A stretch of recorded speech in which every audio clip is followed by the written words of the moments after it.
Super fast revision कर रहे हैं बेटा हम अपनी रिवर्स चार्ज मैकेनिज्म। दो टाइप से चार्ज होते हैं, मैं लिखता हूँ चार्ज ऑफ जीएसटी। दो टाइप के चार्ज होते हैं, एक होता है बेटा आपका फॉरवर्ड चार्ज मैकेनिज्म, एक होता है reverse charge mechanism. Charge of GST का मतलब होता है who will pay GST to government. Government को जीएसटी कौन जमा करवाएगा। अगर मैं बोल रहा हूं बेटा फॉरवर्ड चार्ज मैकेनिज्म है तो जीएसटी लायबिलिटी होती है बच्चे सप्लायर की, supplier will pay GST to government. और अगर मैं बोलता हूं रिवर्स चार्ज है तो बेटा मैं बोलना चाह रहा हूं recipient will pay GST to government. RCM में एक दो पॉइंट याद रखने लायक है बेटा। आरसीएम वाला टैक्स जब भी जमा करवाएंगे इट कैन बी पे through cash only. RCM tax liability जहां रिसिपिएंट देता है it can be discharge through electronic cash ledger only. ITC आप क्या नहीं कर सकते, यूज नहीं कर सकते। मैंने आरसीएम में कोई सर्विसेज ली 1 लाख रुपए की, जीएसटी उसका है 18% रेट, 1 लाख का 18% बन गया 18,000। मेरे बुक्स ऑफ अकाउंट में इनपुट टैक्स क्रेडिट पड़ा हुआ है 5 लाख रुपए का, पर मैं यूज़ नहीं कर सकता। मुझे ये 18,000 क्या करना पड़ेगा, कैश में ही जमा करवाना पड़ेगा। हाँ, कैश में जमा करवाने के बाद मैं उसका आईटीसी क्लेम कर सकता हूँ। मेरे एग्जाम्पल में 18,000 का आईटीसी मुझे और मिल जाएगा, और पहले मेरे बुक्स ऑफ अकाउंट में पड़ा हुआ था 5 लाख, टोटल आईटीसी हो जाएगा मेरा 5,18,000। मैं एक बार दोबारा लेता हूँ इस लाइन को। मैंने क्या बोला है, मैंने एक आरसीएम में कोई सप्लाई ली गुड्स या सर्विसेज की 1 लाख रुपए की, रेट था 18%, 1 लाख का 18% जीएसटी लायबिलिटी हो गई 18,000। मेरे बुक्स ऑफ अकाउंट में आईटीसी पड़ा हुआ है 5 लाख, क्या मैं उस पेमेंट के लिए यूज कर सकता हूं। लो ने मना कर दिया, ये 18,000 आपको ई कैश लेजर के थ्रू ही पे करना पड़ेगा। मैंने कैश में पे कर दिया बेटा 18,000। हाँ, पे करने के बाद मुझे उसका आईटीसी मिल जाएगा। 18,000 का ये 5 लाख का पहले था, टोटल आईटीसी हो जाएगा मेरा 5,18,000। सेकेंड पॉइंट बेटा, आरसीएम के केस में threshold limit benefit shall not available. Threshold limit benefit shall not available in case of RCM.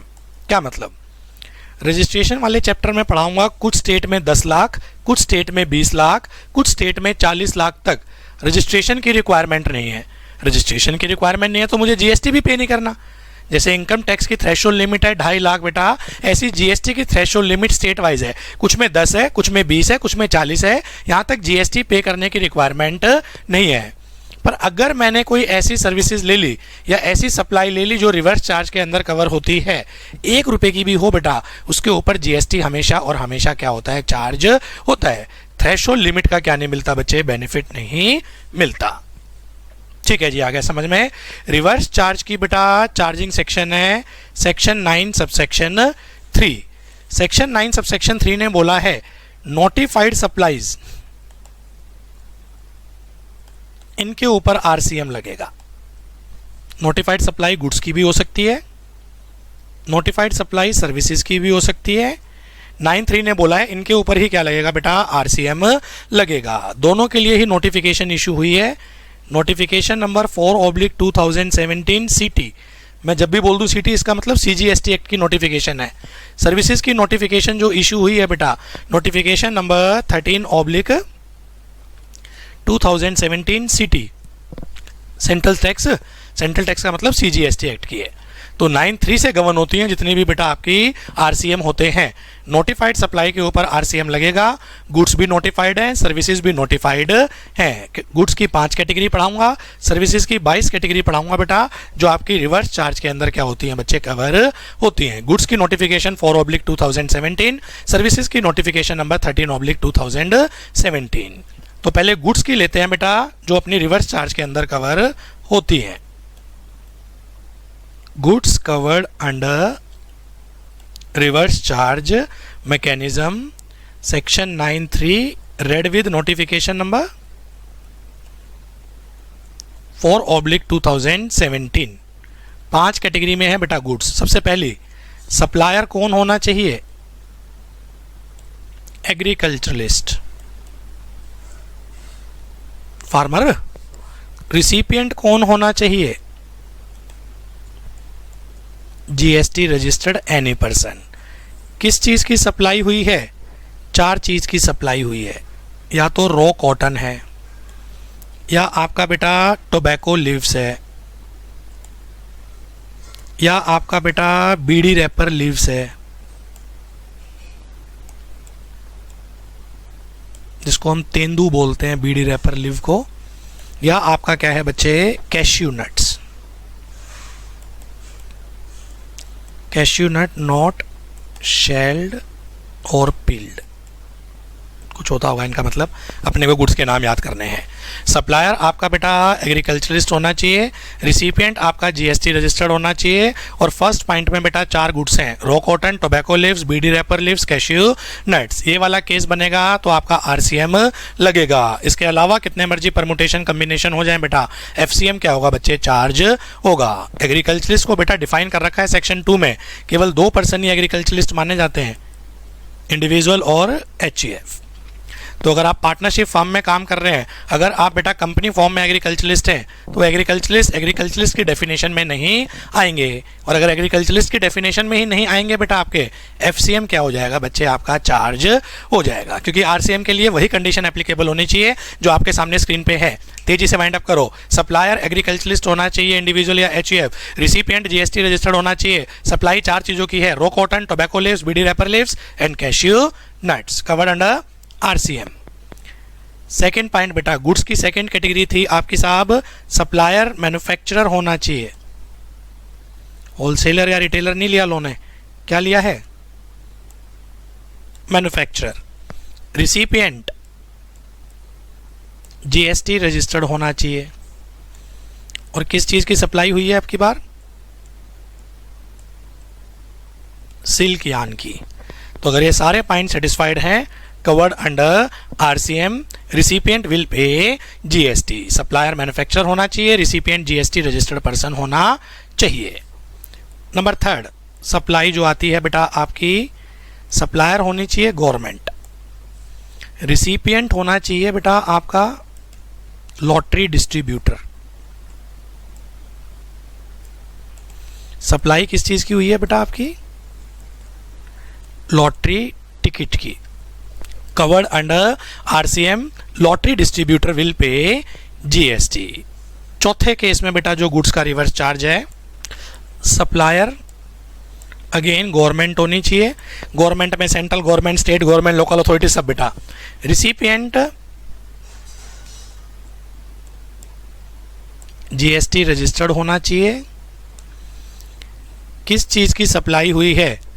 Used vehicle, government ने अपने व्हीकल यूज करे, 5, 7, 10 साल बेच दिए। एम्बेसडर कार को 5, 7 साल यूज करा, उसके बाद बेच दिया। Seized and confiscated goods, government जितनी भी गुड्स को सीज करती है, कॉन्फिस्केट करती है, सब ऑक्शन में बेचती है। ओल्ड एंड यूज्ड गुड्स, सरकारी स्कूलों ने बेटा अपने पुराने फर्नीचर बेच दिए, या कोई भी वेस्ट एंड स्क्रैप।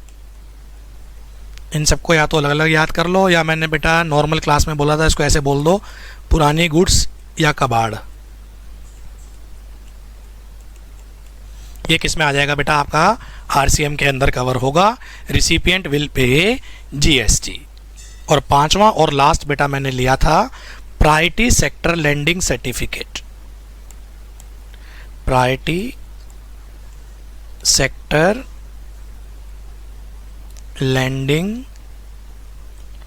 सर्टिफिकेट, ये आरसीएम में आता है। Recipient bank will pay GST. Sir क्या होता है priority sector landing certificate? Government, RBI हर बैंक को एक टारगेट देती है कि एक पर्टिकुलर अमाउंट ऑफ लोन आपको प्रायोरिटी सेक्टर्स को देना पड़ेगा। प्रायोरिटी सेक्टर मतलब जो गवर्नमेंट की नज़रों में इंपॉर्टेंट है, एमएसएमई सेक्टर हो गया, एग्रीकल्चर सेक्टर हो गया, हाउसिंग लोन हो गया, ये सब प्रायोरिटी सेक्टर होते हैं। गवर्नमेंट ने टारगेट दे दिया जी, हर बैंक को 1000 करोड़ का लोन प्रायोरिटी सेक्टर को देना ही देना पड़ेगा। अब एसबीआई ने तो वो टारगेट अचीव कर दिया, उसने तो 5000 करोड़ 10,000 करोड़ का लोन दे दिया। कोटक महिंद्रा बैंक 1000 करोड़ का टारगेट अचीव नहीं कर पाया, वो केवल 800 करोड़ का लोन दे पाया। उसकी डेफिशिएंसी कितनी रहेगी बेटा? 200 करोड़ की। तो वो एसबीआई से सर्टिफिकेट ले लेगा 200 करोड़ का कि आप हमें क्या कर दो, आपने जो लोन दिए हैं वो कुछ लोन हमारी तरफ आप क्या कर दें, ट्रांसफर कर दें। सर्टिफिकेट बना देगा एसबीआई कि ये लो, कुछ लोन हम आपकी तरफ क्या कर रहे हैं, ट्रांसफर कर रहे हैं। उस सर्टिफिकेट को बोलते हैं priority sector landing certificate. Priority sector landing certificate को बेटा गुड्स ट्रीट कर रखा है और ये आरसीएम के अंदर कवर होता है। Recipient will pay GST.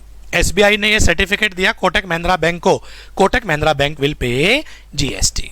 तो गुड्स के बेटा केवल ये बस 5 केसेस हैं जो आरसीएम के अंदर कवर होते हैं। पांचों केस में तेजी से वाइंड अप करता हूं, गुड्स अपना कंप्लीट खत्म हो जाएगा। गुड्स का पहला केस, सप्लायर एग्रीकल्चरलिस्ट होना चाहिए जो कि इंडिविजुअल या एचयूएफ होगा। रिसिपिएंट जीएसटी रजिस्टर्ड पर्सन होना चाहिए। सप्लाई 4 चीजों की है बेटा, raw cotton, tobacco leaves, bidi wrapper leaves. Number 4 आपका बच्चे कैश्यू नट्स नॉट शेल्ड और पील्ड। सेकेंड पॉइंट में आता है बेटा सप्लायर मैन्युफैक्चरर होना चाहिए। रिसिपिएंट जीएसटी रजिस्टर्ड होना चाहिए बेटा। सिल्क यान की क्या हुई है बच्चे, सप्लाई हुई है। थर्ड पॉइंट में बेटा स्टेट गवर्नमेंट लॉटरी डिस्ट्रीब्यूटर को लॉटरी क्या करती है बेटा, सप्लाई करती है, covered under reverse charge. Fourth point में बेटा गवर्नमेंट अपनी पुरानी goods, used vehicle, seized and confiscated goods, waste and scrap, कबाड़ को बेटा सप्लाई करती है जीएसटी रजिस्टर्ड पर्सन को, कवर्ड अंडर आरसीएम बेटा। Recipient will pay GST. और last priority sector certificate, priority sector landing certificate को गुड्स की तरह ट्रीट करते हैं और ये रिसिपिएंट बैंक इसके ऊपर क्या करेगा बच्चे, जीएसटी पे करेगा। गुड्स हमारी बेटा सारी की सारी खत्म हो गई। अब मैं लिस्ट ले रहा हूं 22 सर्विसेज हैं जो रिवर्स चार्ज में आती हैं। सर्विसेज कवर्ड अंडर आरसीएम किससे गवर्न होती है ये, section 9(3) read with. Notification number क्या थी बेटा आपकी सर्विस की, बोलो एक बार। 13/2017। 13/2017 इन्होंने बोला था जी। और ये सीटी की, सेंट्रल टैक्स की है ना बेटा, कि कौन कौन सी सर्विसेज हैं बेटा जो आपकी रिवर्स चार्ज में आएंगी। सबसे पहला सप्लायर कौन होना चाहिए बेटा आपका, डायरेक्टर। रिसिपिएंट कौन होना चाहिए बेटा, कोई कंपनी या बॉडी कॉर्पोरेट। और डायरेक्टर अपनी सर्विसेज किसको दे रहा है बेटा, render services to body corporate.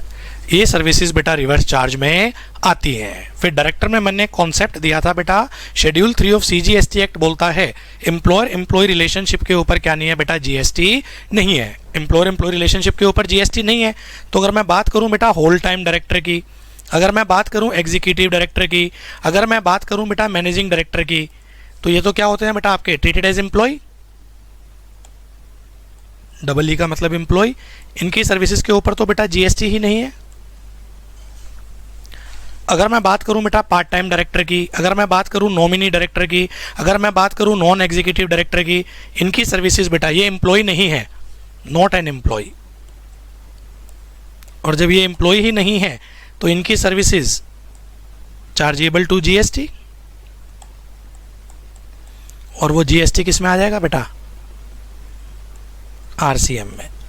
ये कंपनी और बॉडी कॉर्पोरेट इसके ऊपर क्या करेंगे बच्चे, जीएसटी जमा करवाएंगे। तो whole time director, executive director, managing director बेटा ये तो सब एम्प्लॉय हैं। एम्प्लॉयर एम्प्लॉय रिलेशन के ऊपर जीएसटी नहीं होता। किसने बोला है बेटा, ये शेड्यूल 3 ऑफ सीजीएसटी एक्ट ने।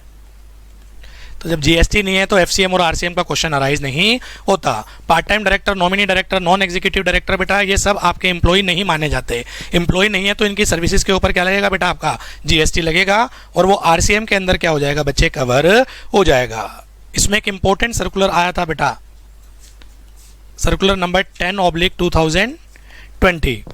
इसने बोला था होल टाइम पार्ट टाइम छोड़ो, आप ये देखो रिम्यूनरेशन को बुक्स ऑफ अकाउंट में क्या दिखाते हैं। अगर रिम्यूनरेशन को बुक्स ऑफ अकाउंट में सैलरी दिखाया है और टीडीएस सेक्शन 192 में कट रहा है, उसके ऊपर जीएसटी नहीं लगेगा। और अगर रिम्यूनरेशन टू डायरेक्टर को बेटा बुक्स ऑफ अकाउंट में हमने क्या दिखाया है, अदर देन सैलरी दिखाया है और उसके ऊपर 194(j) में टीडीएस कटता है, देन इन दैट केस वो जीएसटी के दायरे में आएगा। तो इस सर्कुलर ने बोला था चेक करो, जो हम डायरेक्टर को रिम्यूनरेशन दे रहे हैं वो क्या दिखा रहे हैं बुक्स में, shown as salary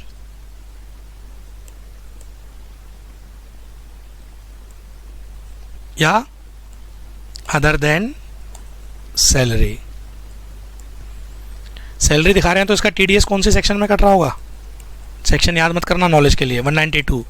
other than salary है तो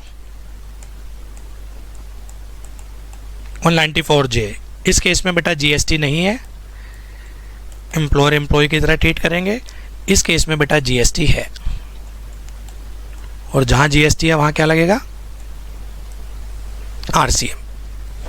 तो एग्जाम में जब भी कभी डायरेक्टर आए, बस अब आपको ये चेक करना है कि उसको जो भी रिम्यूनरेशन हम दे रहे हैं सैलरी हेडिंग में आ रहा है या अदर देन सैलरी हेडिंग में आता है। अगर बुक्स ऑफ अकाउंट में दिखाया सैलरी, बेटा जीएसटी लगता ही नहीं, एग्जाम्प्ट है, शेड्यूल 3 लग जाएगा। और अगर अदर देन सैलरी है बेटा जीएसटी अप्लाई होगी। आरसीएम के अंदर क्या हो जाएगा बच्चे? ये आपका कवर होगा। तो ये था अपना सर्विसेज का पॉइंट नंबर 1, डायरेक्टर की सर्विसेज। नंबर 2 सर्विसेज बेटा, सर्विस प्रोवाइडर कौन होना चाहिए? कोशिश करो ना, बोलो। इंश्योरेंस एजेंट, पार्टिसिपेट करो बेटा। सर्विस रिसिपिएंट कौन होना चाहिए? Insurance company. इसने इसको सर्विसेज रेंडर करी, ये वाली सर्विसेज किस में आएंगी बेटा? RCM. Insurance company will pay GST. तो इंश्योरेंस कंपनी जब जब एजेंट को कमीशन देगी, वो कमीशन के ऊपर जीएसटी जमा होगा। एजेंट जमा नहीं करवाएगा बेटा, इंश्योरेंस कंपनी ही क्या करवाएगी बच्चे? जमा करवाएगी। एक इंपॉर्टेंट नोट, इंश्योरेंस एजेंट जो होता है बेटा ये रिवर्स चार्ज में है। Insurance intermediary services is not covered under reverse charge. Services of insurance agent is covered under RCM. Services of insurance intermediary is not covered under RCM. और जहां RCM नहीं होता वहां बाय डिफॉल्ट क्या होता है बेटा?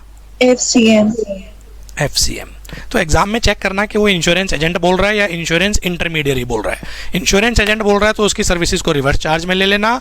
इंश्योरेंस इंटरमीडियरी बोल रहा है उसकी सर्विसेज बेटा फॉरवर्ड चार्ज में आएंगी। सर डिफरेंस क्या होता है? इंश्योरेंस एजेंट कहीं ना कहीं इंडिविजुअल फॉर्म में काम करता है। इंश्योरेंस इंटरमीडियरी ये क्या है बेटा? आपके कहीं ना कहीं बॉडी कॉर्पोरेट्स होते हैं, बड़े प्लेयर होते हैं।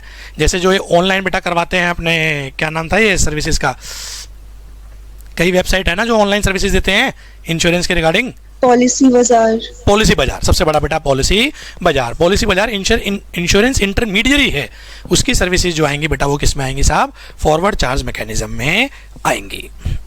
फिर उसके बाद बेटा नेक्स्ट सर्विसेज जो मैंने ली थी जो रिवर्स चार्ज में आती है, बैंकिंग रिलेटेड थी, सर्विस प्रोवाइडर। थर्ड सर्विस कौन होना चाहिए बेटा? Recovery agent. Recovery agent. Service recipient कौन है? Bank, financial institution, NBFC. Very good. Recovery agent अपनी क्या कर रहा है बेटा? सर्विसेज दे रहा है। ये सर्विसेज आरसीएम के अंदर कवर होगी। रिकवरी एजेंट चाहे इंडिविजुअल फॉर्म में हो, किसी भी फॉर्म में हो बेटा, हमेशा और हमेशा क्या आएगा? ये RCM. Recipient will pay GST. तो याद करते चलो, पहला डायरेक्टर की सर्विस, दूसरा इंश्योरेंस एजेंट की सर्विस, तीसरा रिकवरी एजेंट की सर्विस। ये सारी सर्विसेज किस में आएंगी बेटा? आपकी रिवर्स चार्ज के अंदर आएंगी। चौथा service provider, individual DSA. Individual word important है। डीएसए, डीएसए का मतलब क्या होता है बेटा? Direct selling agent. जो किसके बिहाफ पे काम कर रहा है बेटा? बैंक के लिए, बैंक फाइनेंशियल इंस्टीट्यूशंस के लिए। Yes sir. तो इंडिविजुअल डीएसए अगर अपनी सर्विसेज इनको देगा, ये वाली सर्विस किस में आएगी बेटा? आरसीएम के अंदर आएगी। Bank financial institution will pay GST. और अगर डीएसए अदर देन इंडिविजुअल है बेटा, फॉरवर्ड चार्ज मैकेनिज्म लगेगा। तो इसका क्रक्स क्या बनेगा? Direct selling agent services. DSA is individual, बोलो भाई। RCM shall apply।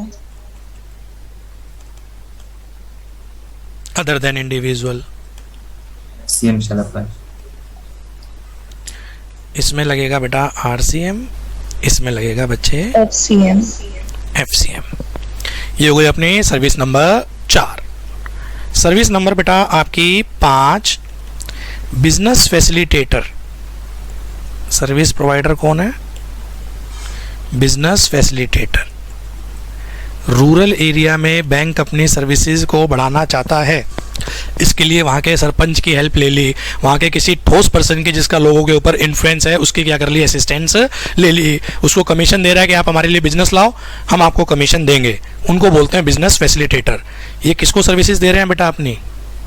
Bank financial institution. Bank financial institution को ये सर्विस रिसिपिएंट हो गए। इनकी सर्विसेज किस में आएगी बेटा आपकी? RCM में। एक होता है बिजनेस फैसिलिटेटर, एक होता है बिजनेस कोरस्पोंडेंट। अगला पॉइंट जो लगता है वो बिजनेस कोरस्पोंडेंट के लिए लगता है, पर यहाँ पर डिफरेंस क्या है? सर्विस देने वाला कौन होना चाहिए? बोलो। Agent of business correspondent. ये बैंक को अपनी सर्विस नहीं दे रहा, ये अपनी सर्विसेज किसको दे रहा है बेटा? Business correspondent. बिजनेस कोरस्पोंडेंट को। ये वाली सर्विसेज RCM में आती है। 5th और 6th पॉइंट को अगर एनालाइज करना हो, इसको डायग्राम में बनाना। 5th और 6th को मैं बनाता हूं। Analysis of 5th and 6th point, इसको ऐसे बनाना। एजेंट ऑफ बिजनेस कोरस्पोंडेंट, ये किसको सर्विसेज रेंडर कर रहा है? Business correspondent. और बिजनेस कोरस्पोंडेंट किसको कर रहा है? Bank financial institution. बैंक को। Agent of business correspondent rendered services to business correspondent, और business correspondent rendered services to bank. ये वाला RCM में है, ये वाला RCM में नहीं है, और जो RCM नहीं होता वो FCM होता है। ऐसे ही नॉलेज के लिए अगला बना लो। एजेंट ऑफ बिजनेस फैसिलिटेटर, ये किसको सर्विसेज दे रहा है बेटा? Business facilitator.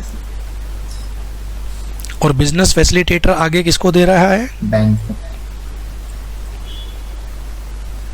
बैंक को। लो आपके सामने ऊपर है, उसमें ये वाली सर्विस RCM में है, ये वाली है ना? Yes sir. ये वाली RCM में नहीं है। जो RCM में नहीं होता वो बाय डिफॉल्ट FCM। FCM में होता है। तो ये हो गया बेटा आपका 1 से लेके 6 तक। रिपीट करो यहाँ पर केवल सर्विस के नाम और आगे बढ़ते रहो। पहला, डायरेक्टर अपनी सर्विसेज दे रहा है कंपनी या बॉडी कॉर्पोरेट को।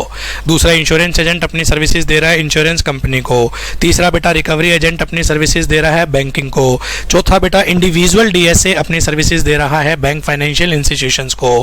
पांचवा बेटा आपका बिजनेस फैसिलिटेटर अपनी सर्विसेज दे रहा है बैंकिंग कंपनी को। छठा, एजेंट ऑफ बिजनेस कोरस्पोंडेंट अपनी सर्विसेज दे रहा है बिजनेस कोरस्पोंडेंट को।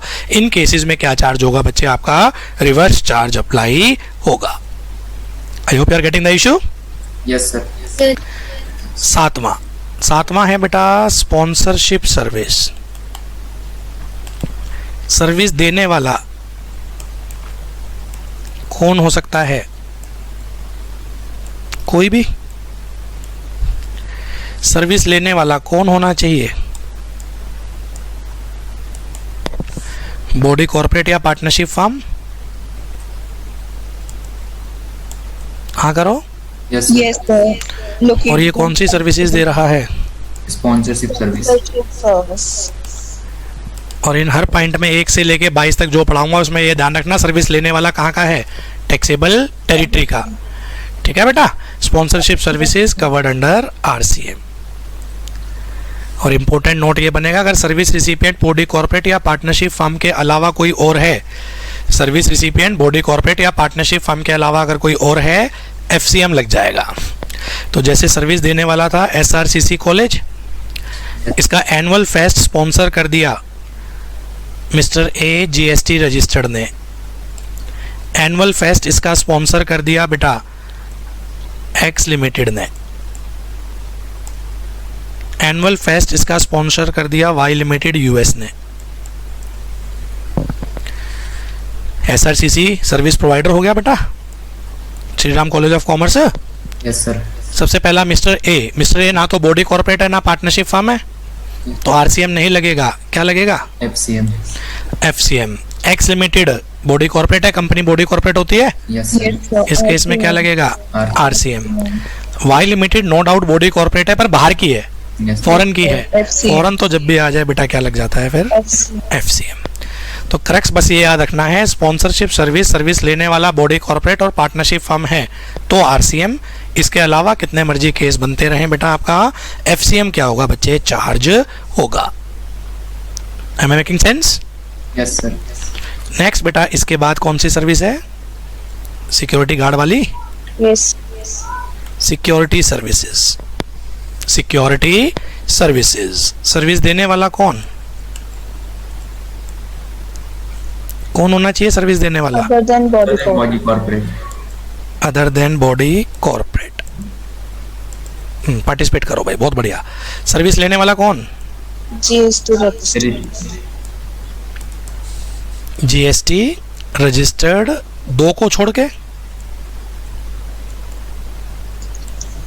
पहला कवर्ड अंडर सेक्शन 10 में जो आते हैं composition scheme. Yes sir. Yes, sir. Speed तेज तो नहीं है ना बेटा? रिवाइज कर रहे हो आप? सब कुछ पढ़ रखा आपने। And number 2 pure tax deductor. Pure tax deductor under section 51। Security services कब रिवर्स चार्ज में आती हैं? जब सर्विस देने वाला बॉडी कॉर्पोरेट के अलावा है, सर्विस लेने वाला जीएसटी रजिस्टर्ड है, दो को छोड़ के, कंपोजिशन स्कीम को छोड़ के, प्योर टैक्स डिडक्टर को छोड़ के। अगर ये दो केसेस बन गए तो इन केसेस में तो लगेगा बेटा आपका एफसीएम, इन दो में। इसके अलावा अगर अदर जीएसटी रजिस्टर्ड है तो क्या लगेगा बेटा? आपका आरसीएम लगेगा। जैसे इसका एग्जांपल देते हैं बेटा, एक ले लेते हैं सर्विस प्रोवाइडर कौन है, एक ले लेते हैं सर्विस रिसिपिएंट कौन है, और तीसरे में आंसर आप देंगे। सर्विस प्रोवाइडर है partnership firm other than body corporate. Yes sir. Service recipient है mister X, GST registered, RCM shall apply. तो इस केस में बेटा पॉइंट सेटिस्फाइड है, जीएसटी रजिस्टर्ड, आरसीएम लगेगा। Service provider partnership firm other than body corporate है, service recipient mister X, GST registered but covered under section 10। FCM shall apply. इस case में क्या हो जाएगा बेटा? आपका एफसीएम। एफसीएम लगेगा। Service recipient, service provider partnership firm other than body corporate, yes sir. Service recipient x limited, GST registered, तो कोई भी जीएसटी रजिस्टर्ड हो तो क्या लगेगा बेटा आपका? RCM. RCM. Service provider partnership firm, service recipient panchayat, GST registered है but as pure tax deductor, FCM shall apply. इस केस में क्या लगेगा बेटा आपका? FCM. FCM shall apply. Service provider देने वाला बेटा पार्टनरशिप फर्म, सर्विस लेने वाला मान लो इंडियन रेलवे। अब इंडियन रेलवे ने दो रजिस्ट्रेशन ले रखे हैं, टीडीएस का भी, नॉर्मल भी, यानी कि ये प्योर टैक्स डिडक्टर नहीं है। इसने दो जीएसटी रजिस्ट्रेशन ले रखे हैं, टीडीएस के रिगार्डिंग भी और अपना नॉर्मल भी। क्या हो जाएगा इस केस में बेटा? अप्लाई। इस केस में बेटा आरसीएम अप्लाई होगा। तो बस तेजी से करेक्ट फॉर्म में रिवाइज करवाओ। सर्विस देने वाला बेटा आपका क्या होना चाहिए? Other than body corporate. कौन सी सर्विसेज दे रहा है? वो सिक्योरिटी सर्विसेज दे रहा है। सिक्योरिटी गार्ड क्या कर रहा है बेटा? प्रोवाइड कर रहा है। सर्विस लेने वाला जीएसटी रजिस्टर्ड होना चाहिए तो आरसीएम है, पर अगर वो जीएसटी रजिस्टर्ड सेक्शन 10 में कवर है या pure tax deductor under section 51 तो एफसीएम क्या होगा बच्चे? अप्लाई होगा। ये था बेटा अपना पॉइंट नंबर 8। कोई दिक्कत? No sir. Point number 9, lending of security is covered under RCM. Who will pay GST? Borrower will pay GST. Security को सेल परचेज करना ये तो बेटा जीएसटी के दायरे से ही बाहर है। सिक्योरिटी की सेल परचेज करना ये तो जीएसटी के दायरे से बाहर है। पर सिक्योरिटी को लेंड या बोरो करना एज पर सिक्योरिटी लेंडिंग और बोरोइंग स्कीम बेटा सीबी स्कीम 2015, तो सिक्योरिटी अगर लैंड या बोरो करी जाती है इस केस में क्या लगता है बेटा आपका जीएसटी चार्ज होता है। आरसीएम में कवर होता है बेटा, ये आरसीएम में कवर होगा, बोरोवर विल पे जीएसटी। और इसमें तो मैंने आपको ये भी बताया था बाय डिफॉल्ट क्या लगता है इसके ऊपर, IGST। किस रेट से लगता है बेटा, एट द रेट ऑफ 18%। ठीक है, तो lending of security chargeable to GST, RCM shall apply, borrower will pay IGST at the rate of 18%। Next इसके बाद बेटा कॉपीराइट वाली सर्विस ली थी मैंने, याद है? Yes sir। बोलो सर्विस प्रोवाइडर कौन होना चाहिए बेटा, कोई म्यूजिक कंपोजर, या सर्विस प्रोवाइडर कौन होना चाहिए बेटा, फोटोग्राफर, या सर्विस प्रोवाइडर कौन होना चाहिए कोई आर्टिस्ट। इन्होंने सर्विस प्रोवाइड करी, कॉपीराइट दिया,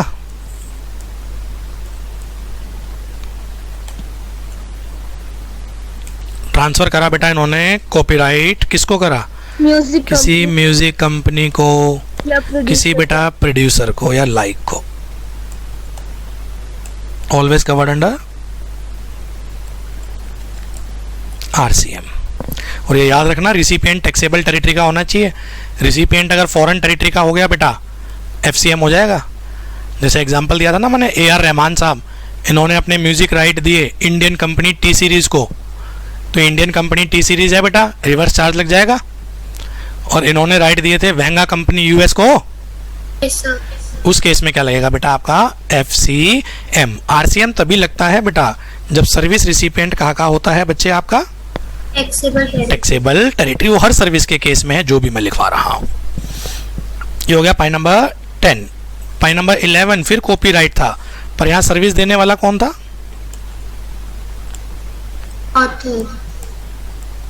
ऑथर ऑफ बुक। सर्विस लेने वाला कौन था बेटा, पब्लिशर। अब की बार कौन सा राइट ट्रांसफर हुआ है, कॉपीराइट ऑफ बुक्स। इस केस में तो दो केस बनते थे, क्या ऑथर जीएसटी रजिस्टर्ड है और जीएसटी लायबिलिटी को अंडरटेक कर रहा है, ये था ना, author GST registered plus undertake to bear GST, या other case. Yes.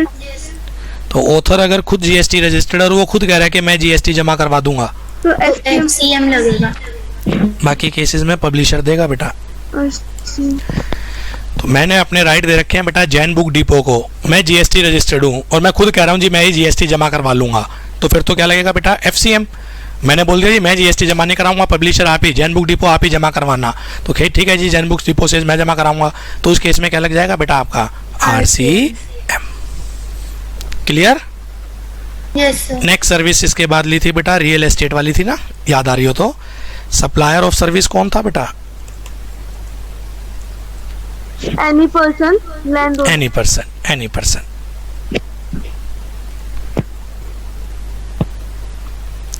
Supplier of service बेटा कोई भी हो सकता है। Recipient of service, promoter of project.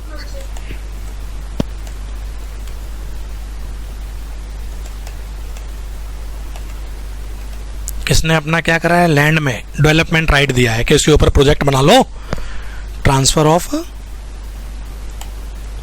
Development right, TDR, किस चीज में, for construction of project. Land for construction of project. मेरे पास 10 एकड़ लैंड है, 15 एकड़ लैंड है, पर बिल्डिंग बनाने के लिए पैसा नहीं है, आपने मुझे ऑफर दे दिया कि मैं इसके ऊपर प्रोजेक्ट बनाऊंगा, जो कमाई होगी आधा आधा कर लेंगे या जो भी परसेंटेज, तो मैंने आपको दे दिया अपना राइट, ठीक है आप इसके ऊपर क्या बनाओ, प्रोजेक्ट बनाओ। तो ये जो भी लैंड बेटा राइट मैंने आपको ट्रांसफर किया है आरसीएम में आएगा बेटा, प्रमोटर इसके ऊपर क्या करेंगे बच्चे, जीएसटी जमा करवाएंगे. Promoter will pay GST. Making sense? Yes, sir. 13 lease of land था ना. सप्लायर ऑफ सर्विस कौन? Any person. Recipient of service कौन? Promoter of project. Promoter of project. और अब की बार क्या चीज दी है बेटा? Long term lease of land. Long term कब मानी जाती है बेटा? 30 years और more के लिए जब दिया. और ये लैंड किसके लिए दी है? पार्किंग के लिए? No sir, construction के लिए. Construction of project. For construction of project. एक तो लैंड है, लीज है, और फॉर कंस्ट्रक्शन ऑफ प्रोजेक्ट है. ये सारे पॉइंट सेटिस्फाइड है तो आरसीएम लगेगा. लैंड की लीज होनी चाहिए, 30 साल या उससे ज़्यादा के लिए होनी चाहिए, कंस्ट्रक्शन ऑफ प्रोजेक्ट के लिए होनी चाहिए, तो आपका क्या लगेगा बेटा? आरसीएम. इसमें एक एग्जांपल कराया था, लैंड लीज पे दी 40 साल के लिए, पर्पस पार्किंग है, Yes sir. तो पार्किंग पर्पस थोड़ी ना कवर हो रहा आरसीएम में, वो तो फिर एफसीएम में आ जाएगा ना बेटा. Yes sir. लैंड 30 साल या उससे ज्यादा, और आपका क्या होना चाहिए बेटा? Construction of project. Only then RCM shall apply. Land cover है, बिल्डिंग कवर नहीं है. मैंने आपको 50 साल के लिए बिल्डिंग लीज पे दे दी FCM. तो 13 पॉइंट में नहीं आएगी बेटा, वो हमेशा क्या लगेगा साहब? एफसीएम लगेगा. हमें क्लियर? Yes sir. इसके बाद मैंने लिया था बेटा रेंटिंग ऑफ मोटर व्हीकल.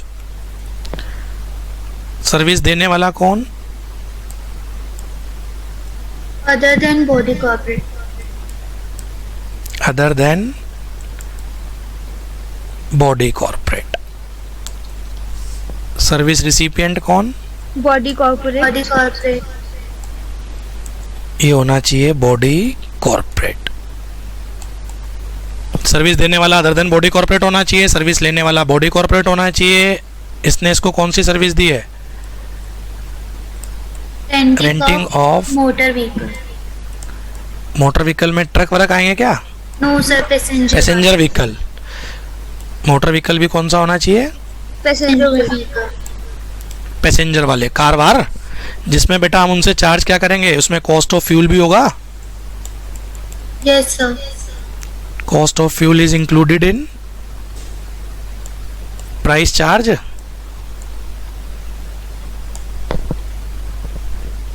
ये सारे point. And supplier is not covered under 12% discount.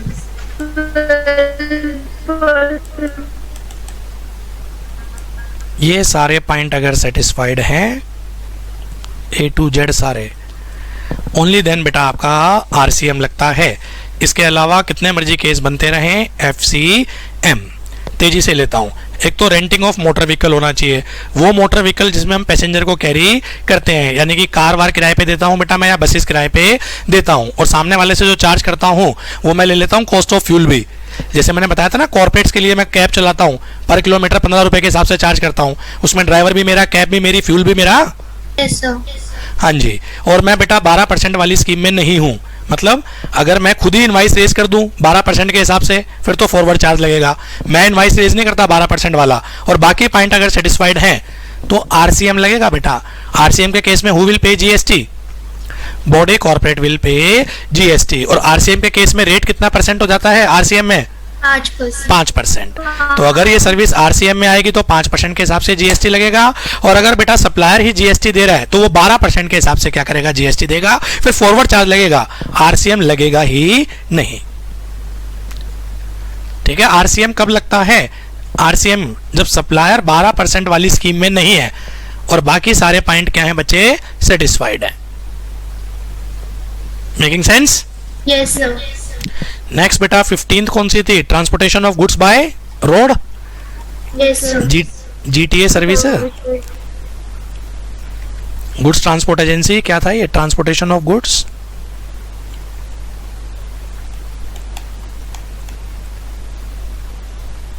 By road. Transportation of goods by road. Service देने वाला कौन था भाई? JT. जीटीए. सर्विस लेने वाला कौन है? Specified person.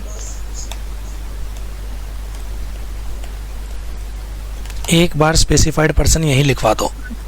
Number 1 factory registered under factory act. Number 2 society. Number 3 Cooperative society. Number 4 Body Body corporate. Very good. Number 5 partnership firm. LLP. Number 6 बेटा Casual, जीएसटी रजिस्टर्ड कोई भी. Number 7 casual taxable person. CTP casual taxable person. अगर services लेने वाले बेटा ये हैं और जीटीए कौन सी स्कीम में कवर नहीं है? 12% scheme. Not covered under 12% scheme.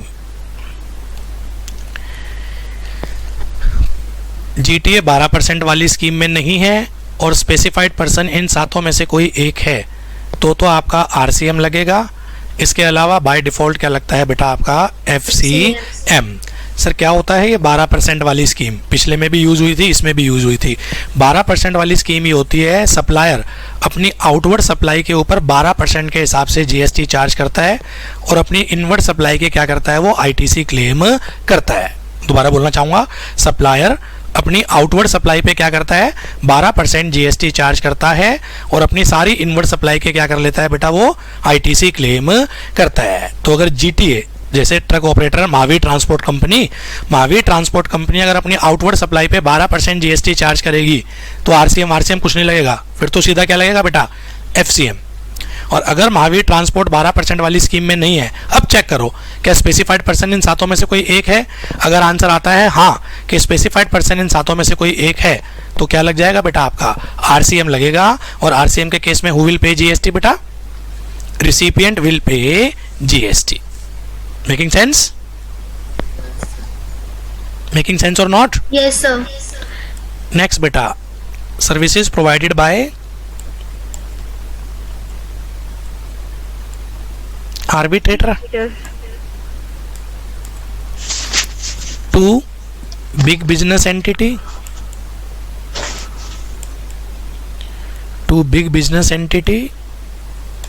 और इसके अलावा 2 अदर्स. GST exempt. 2 अदर्स में बेटा गवर्नमेंट भी आ गई, नॉन बिजनेस एंटिटी भी आ गई या छोटी बिजनेस एंटिटी भी आ गई. इसमें कौन कौन आ गई? गवर्नमेंट, छोटी बिजनेस एंटिटी और small business entity. और नॉन बिजनेस एंटिटी. इस केस में तो होता है जीएसटी Exempt. इस वाले केस में बेटा जीएसटी लगता है under Shall apply. RCM. Big business entity will pay GST. और एंटिटी बिग कब मानी जाती है? थोड़ा असिस्ट करो बेटा. जब पिछले साल की टर्नओवर रजिस्ट्रेशन की थ्रेशोल्ड लिमिट को क्या कर जाती है? एक्सीड कर जाती है. बिजनेस एंटिटी जिसकी पिछले साल की टर्नओवर रजिस्ट्रेशन की थ्रेशोल्ड लिमिट को क्या कर जाती है? एक्सीड कर जाती है. उस एंटिटी को बोलते हैं बेटा हम बिग बिजनेस एंटिटी. इस केस में बेटा आपका साहब आरसीएम लगता है. बिग बिजनेस एंटिटी ही क्या करेगी? जीएसटी पे करेगी. तो what is big business entity बेटा? जिसकी पिछले साल की टर्नओवर रजिस्ट्रेशन की थ्रेशोल्ड लिमिट को क्या करती है? एक्सीड करती है. और रजिस्ट्रेशन की थ्रेशोल्ड लिमिट कितनी है बेटा? 10 lakh, 20 lakh, 40 lakh, as the case may be. Clear? Yes, sir. Clear. Next बेटा सर्विसेज प्रोवाइडेड बाय एडवोकेट. ये था. Yes, sir. इसको 2 कैटेगरी में बांटना. सीनियर एडवोकेट सर्विस दे रहा है या other than senior advocate service दे रहा है. पहले अदर देन सीनियर एडवोकेट में आओ. अगर ये बेटा किसी गवर्नमेंट को देगा, जल्दी जल्दी बोलो. Exempt. एग्जाम्ट. अगर ये नॉन बिजनेस एंटिटी को देगा Exempt. तो एग्जाम्ट. अगर ये स्मॉल बिजनेस एंटिटी को देगा, बी का मतलब बिजनेस एंटिटी, तो भी तो exempt. एग्जाम्प्ट। अगर ये किसी दूसरे एडवोकेट को देगा तो भी exempt. तो भी एग्जाम्प्ट होगा। और अगर बेटा ये बिग बिजनेस एंटिटी को देगा तो जीएसटी लगेगा आरसीएम। जीएसटी लेवी आरसीएम, ये था ना बेटा क्रक्स फॉर्म में। Yes. सीधा ये याद कर लो, बाकी सब एग्जाम्प्ट है। और बिग बिजनेस एंटिटी वही है जिसकी पिछले साल की टर्नओवर रजिस्ट्रेशन की थ्रेशोल्ड लिमिट से क्या है बच्चे, ज़्यादा है। सीनियर एडवोकेट के केस में थोड़ा सा अलग था, गवर्नमेंट वाला तो सेम था। अगर ये गवर्नमेंट को सर्विसेज देंगे एग्जाम्प्ट, नॉन बिजनेस एंटिटी को देंगे बेटा तो भी एग्जाम्प्ट, स्मॉल बिजनेस एंटिटी को देंगे Exempt. तो भी एग्जाम्प्ट, अदर एडवोकेट को देंगे टैक्सेबल। और इस केस में कौन पे करेगा बेटा, जो ओरिजिनल पेटिशनर था ना, जिसका ओरिजिनली केस था वो पे करेगा, ओरिजिनल पेटिशनर। अभी एग्जांपल से समझाता हूं। और बिग बिजनेस एंटिटी क्या हो जाएगा बेटा, टैक्सेबल आरसीएम। Yes, sir. इसका एक एग्जांपल देता हूं, यहां थोड़ी कंफ्यूजन ना हो जाए। ये बेटा रिलायंस बिग बिजनेस एंटिटी, ये एक एडवोकेट, फर्म ऑफ एडवोकेट या एडवोकेट।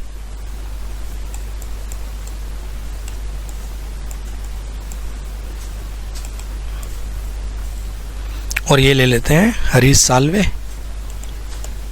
हरीश साल्वे कौन है बेटा, सीनियर एडवोकेट है। क्या होता है सीनियर एडवोकेट, इन्हें हाई कोर्ट या सुप्रीम कोर्ट डेजिग्नेट करती है कि ये सीनियर हैं। ठीक, अब इन्होंने इनको सर्विसेज दी, रेंडर्ड सर्विसेज, तो ये वाला आ जाएगा big business entity RCM, Reliance will pay GST. ठीक, ठीक है। Yes, sir. एक पर्टिकुलर पॉइंट पे सीनियर एडवोकेट से क्या करी बेटा, इन्होंने कंसल्टेंसी ली। एडवोकेट्स ने सीनियर एडवोकेट से बेटा क्या करी, कंसल्टेंसी ली। तो हरीश साल्वे सर्विसेज दे रहा है इनको, किसके मैटर पे बेटा, रिलायंस के मैटर पे। Yes, तो sir. इस केस में भी बेटा आपका टैक्सेबिलिटी आएगी, टैक्सेबल तो होगा, पर ये एडवोकेट नहीं देंगे बेटा। रिसिपिएंट किसको माना है इन्होंने, Reliance. Reliance. Reliance will pay GST. इस केस में कौन जीएसटी पे करेगा बेटा, रिलायंस विल पे जीएसटी। ये हो गई बेटा अपनी एडवोकेट्स की सर्विसेज। फिर इसके बाद कौन सी सर्विसेज थी बेटा, गवर्नमेंट की। यस। Sir. गवर्नमेंट में पहले रेंटिंग ले लेता हूं मैं, फिर बाकी लूंगा। Renting of immovable property. Service provider कौन है, गवर्नमेंट। सर्विस रिसिपिएंट कौन होना चाहिए, बिजनेस एंटिटी। GST registered. पहले तो ये लिख लो बिजनेस एंटिटी, और पूरा ही लिख देता हूं। चलो, इन्होंने कौन सी सर्विसेज दी है बिजनेसमैन को, रेंटिंग ऑफ, चेक करो बिजनेस एंटिटी जीएसटी रजिस्टर्ड है या बिजनेस एंटिटी जीएसटी रजिस्टर्ड नहीं है। जीएसटी रजिस्टर्ड है तो, जीएसटी रजिस्टर्ड नहीं है तो, यहाँ स्मॉल और बिग से कोई लेना देना नहीं है, यहाँ रजिस्ट्रेशन से लेना देना है। एग्जाम्पल एक ही दिया था बेटा मैंने, डीडीए अपनी दुकानें किराए पे दे रहा है। अब डीडीए क्या है बेटा, गवर्नमेंट या गवर्नमेंट बॉडी है, Delhi development authority, MCD, DDA MCD. Yes sir. तो डीडीए कॉम्प्लेक्सेस में दुकानें होती हैं बेटा। अब वो जो दुकानें हैं बिजनेसमैन को मिल रही हैं वो सब। अब कुछ बिजनेसमैन जीएसटी रजिस्टर्ड होंगे, कुछ बिजनेसमैन जीएसटी रजिस्टर्ड नहीं होंगे। किराए पे देने वाला कौन है, डीडीए। किराए पे लेने वाले कौन है, वो दुकानदार बिजनेसमैन। अब जो जो जीएसटी रजिस्टर्ड है वो आरसीएम में आ जाएंगे, जो जीएसटी रजिस्टर्ड नहीं है वो एफसीएम में आ जाएंगे। वहाँ ग्रोसरी शॉप है, छोटी ग्रोसरी शॉप है, वो जीएसटी रजिस्टर्ड नहीं है, उसके इसमें क्या लगेगा, एफसीएम। वहाँ बार्बर शॉप है बेटा, होता है ना कॉम्प्लेक्सेस में बार्बर शॉप, वो भी मान लो जीएसटी रजिस्टर्ड नहीं है, तो इस केस में क्या हो जाएगा बेटा आपका साहब, एफसीएम। वहां पर मान लो कोई रेस्टोरेंट चल रहा है या कोई और दुकान है बेटा जो सब जीएसटी रजिस्टर्ड है, तो उस केस में क्या लग जाएगा बेटा आपका आरसीएम। बोलो, अरे बोलते नहीं ना लायक। Yes, sir. चलो जी आगे चलो। इसके बाद कौन सा था point number 19, other services, other government service. Other किसके अलावा? रेंटिंग ऑफ इमूवेबल प्रॉपर्टी के अलावा। बोलो, Yes, sir. इसमें चार अलग करना। कौन कौन सी चार? Department of Post Office, department of post service, port airport service, Transportation of Goods, transportation of goods, Transportation of Passengers. Transportation of passenger.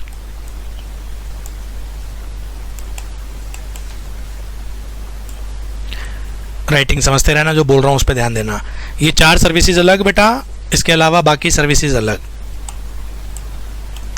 चार सर्विसेज पे हमेशा क्या लगेगा? एफसीएम। तो गवर्नमेंट डिपार्टमेंट ऑफ पोस्ट की जो सर्विस दे रही है, पोर्ट एयरपोर्ट के रिगार्डिंग जो सर्विस दे रही है, ट्रांसपोर्टेशन ऑफ गुड्स के रिगार्डिंग जो सर्विस दे रही है, ट्रांसपोर्टेशन ऑफ पैसेंजर के रिगार्डिंग जो सर्विस दे रही है। ट्रांसपोर्टेशन ऑफ गुड्स का एग्जांपल मालगाड़ी, ट्रांसपोर्टेशन ऑफ पैसेंजर का एग्जांपल बेटा रेलगाड़ी। रेलगाड़ी। ये हमेशा किस में कवर होगी बेटा? आपकी FCM. FCM. Other services check करें बेटा किसको दे रहे हैं। सर्विस रिसिपिएंट बिजनेस एंटिटी है, सर्विस रिसिपिएंट अदर है। नॉन बिजनेस एंटिटी है तो GST exempt है. और अगर सर्विस रिसिपिएंट बिजनेस एंटिटी है और वो भी बिग बिजनेस एंटिटी, बड़ा बड़ा क्या था? जिसकी पिछले साल की टर्नओवर रजिस्ट्रेशन की थ्रेशोल्ड लिमिट से ज्यादा है, तो क्या लग जाएगा बेटा? आरसीएम। और अगर बिजनेस एंटिटी स्मॉल है तो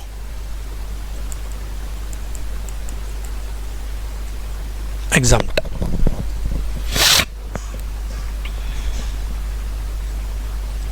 ठीक है भाई? Yes, sir. ये था बेटा आपका पॉइंट नंबर 19। बस 5 मिनट और। पॉइंट नंबर 20, सर्विसेज प्रोवाइडर कौन था? Overseeing committee of RBI. Service recipient कौन था बेटा? आरबीआई। तो overseeing committee of RBI, RBI को सर्विसेज देती है बेटा कंसल्टेंसी के, फॉरेक्स का क्या करना चाहिए, मैनेजमेंट कंसल्टेंसी सर्विसेज देती है बेटा। ये सारी सर्विसेज रिवर्स चार्ज में आती हैं। इसके ऊपर बेटा आरबीआई क्या करेगा बच्चे? जीएसटी पे करेगा। फिर इसके बाद बेटा 21 और 22वीं दो सर्विसेज ऐसी हैं जो आपकी रिवर्स चार्ज में तो हैं, पर इसकी नोटिफिकेशन अलग अलग है। आईजीएसटी एक्ट की नोटिफिकेशन है इसकी बेटा। Notification number 10/2017। कौन से की? आईटी। आईटी का मतलब इंटीग्रेटेड टैक्स। किसको डील करता है ये? इंपोर्ट ऑफ सर्विस को। इंपोर्ट ऑफ सर्विस को दो कैटेगरी में बांटा जाता है बेटा। कौन सी सर्विस इंपोर्ट करी है? OIDAR service. OIDAR सर्विस या Other service. अदर सर्विसेज में हमेशा क्या लगेगा? Always RCM. Yes sir. But अगर पर्सनल पर्पस के लिए हुई तो? अरे पढ़ा रखा है भाई। तो GST exempt हो जाएगा. एग्जाम। OIDR के अलावा बाकी सारी की सारी सर्विसेज आरसीएम में आती हैं। इंपोर्टर इंडियन पार्टी क्या करेगी बेटा? जीएसटी पे करेगी। पर अगर पर्सनल पर्पस के लिए इंपोर्ट होती है बेटा, सारा का सारा मेगा एग्जाम्शन में पढ़ाऊंगा। जीएसटी क्या है बच्चे? एग्जाम्प्ट है। OIDAR online information database access and retrieval service. ये वो सर्विस होती है ऑनलाइन वीडियो गेम, ऑनलाइन बेटा movie, cloud services, advertisement services जो ऑनलाइन होती हैं via internet, minimum human intervention. Services perform via internet with minimum human intervention. ये क्या है बेटा आपकी? OIDAR service. चेक करो। सर्विस रिसिपिएंट NTOR है, non taxable online recipient. Yes sir. या service recipient is other than NTOR। Other than NTOR है। Other than NTOR है तो RCM में लगता है। RCM बिल ऑफ और अगर ये है तो FCM। सर NTOR कौन होता है? गवर्नमेंट, इंडिविजुअल या अनरजिस्टर्ड, जो GST में अनरजिस्टर्ड हैं और वो बिजनेस पर्पस के अलावा बाकी किसी और पर्पस के लिए क्या कर रहे हैं बेटा? ये सर्विस इंपोर्ट कर रहे हैं। जैसे आप यहाँ समझो, यहाँ आएंगे स्टूडेंट्स, ऐसे एग्जांपल से समझ लेना। आप लोग यस सर। ऑनलाइन मूवी की रिक्वेस्ट कर दी बेटा, आप लोगों ने किसी वीडियो गेम की रिक्वेस्ट कर दी, तो GST तो लगेगा। सर्विस प्रोवाइडर क्या करेगा बेटा? उस केस में GST पे करेगा। और अगर कोई बेटा GST रजिस्टर्ड है, वो बिजनेस पर्पस के लिए क्या कर रहा है? ये सर्विसेज ले रहा है, तो GST लगेगा, RCM में कवर हो जाएगा। रिसिपिएंट इसके ऊपर क्या करेगा बच्चे? GST पे करेगा। Yes sir. Last service which is covered under reverse charge, overseas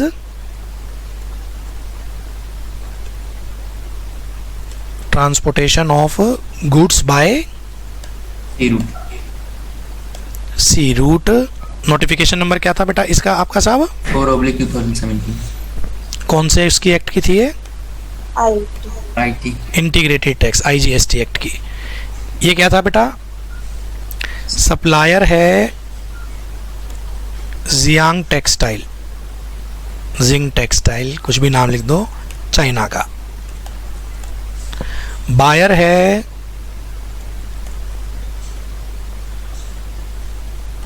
ओढ़नी साड़ी लिमिटेड, दिल्ली का। इसने इससे क्या परचेज करा? फैब्रिक, कपड़ा। और डिलीवरी क्या है? CIF। मतलब चाइना वाला डिलीवरी कहाँ देगा?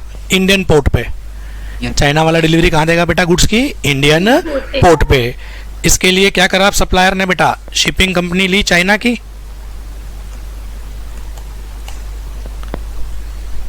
इनके नाम क्या होते हैं चाइना की शिपिंग कंपनी के? हुजू, नाम ऐसे लिख रहा हूँ मैं तो, शिपिंग कंपनी ही। Yes sir. इसके पास गुड्स बुक करी और इसने डिलीवरी कहाँ दे दी? इंडियन पोर्ट पे। Yes sir. और इसने अपना बोला जी मेरा किराया होगा 1 लाख रुपए। इस 1 लाख रुपए के ऊपर GST लगेगी। और कौन पे करेगा बेटा? Indian importer. अपने में इंपोर्टर कौन है? ओढ़नी साड़ी। खोजा शिपिंग कंपनी। ओढ़नी साड़ी, ये person Indian party. Yes sir. Importer will pay GST। Importer क्या करेगा बेटा? इसके ऊपर GST पे करेगा। इसको ओशियन फ्रेट भी बोलते हैं। सर अगर शिपिंग Transportation- कंपनी इंडिया की हुई तो? ट्रांसपोर्ट कोई भी हो बेटा, GST इसने पे करना है, ठीक है। पर इंडिया की होगी कैसे? नालायक, बाहर से आ रहा है गुड्स। इसको ब्रैकेट में ऐसे भी लिख लो, ओशियन फ्रेट। सर इंडिया की भी तो हो सकती है, यहाँ से शिप गया हो, वापस से आ गया हो, ये लो लगेगा, ठीक है ना। Yes sir. वाइंड अप हो गया बेटा। अब अपना रिवर्स चार्ज की रिवीजन इन टोटलिटी।